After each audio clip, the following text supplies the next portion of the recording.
여러분 안녕하십니까. CJB 8시 뉴스 시작합니다. 오송 참사가 발생한 지 1년이 지났지만 희생자 유가족은 물론 생존자들은 여전히 정신적, 신체적으로 고통받고 있는 것으로 나타났습니다. 특히 외상 후 스트레스 장애 등 심리적 후유증이 만성화되는 양상을 보였는데 전문가들은 국가 차원의 전문적이고 장기적인 심리 지원이 필요하다는 판단을 내놨습니다. 김세희 기자입니다. 지난해 30명의 사상자가 발생한 오송 지하차도 참사. 1년이란 시간이 지났지만 희생자 유가족은 물론 생존자들은 여전히 당시의 악몽에서 벗어나지 못하고 있습니다. 지난해 11월부터 지난 8월까지 TVN 충북교통방송과 충북대학교가 피해자와 유가족을 대상으로 조사한 결과 이들의 절반 이상이 외상 후 스트레스 장애 등으로 전문적인 심리질환 치료가 필요한 것으로 나타났습니다.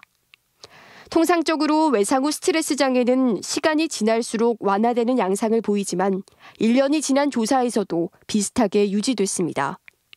사별 이후 심리적 부적응 현상을 보이는 이른바 사별비의 반응 또한 10명 가운데 9명으로 높은 비율을 보였습니다.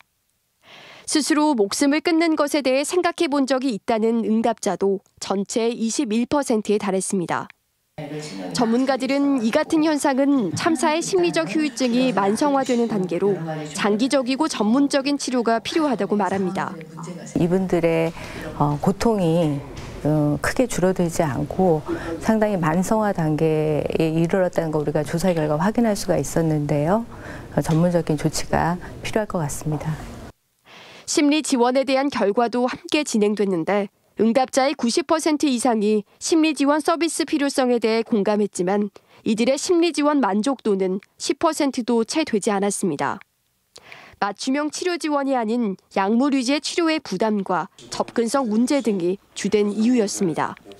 약을 드시면 몸이 축 늘어지고 아무것도 못하게 되기 때문에 일상 자체가 정말 무의미하게 이렇게 시간이 흘러가게끔만 그렇게 만드는 기 때문에 현재 유가족과 생존자를 전담으로 치료하는 곳은 충북광역정신건강복지센터와 충청권 트라우마센터 두 곳뿐.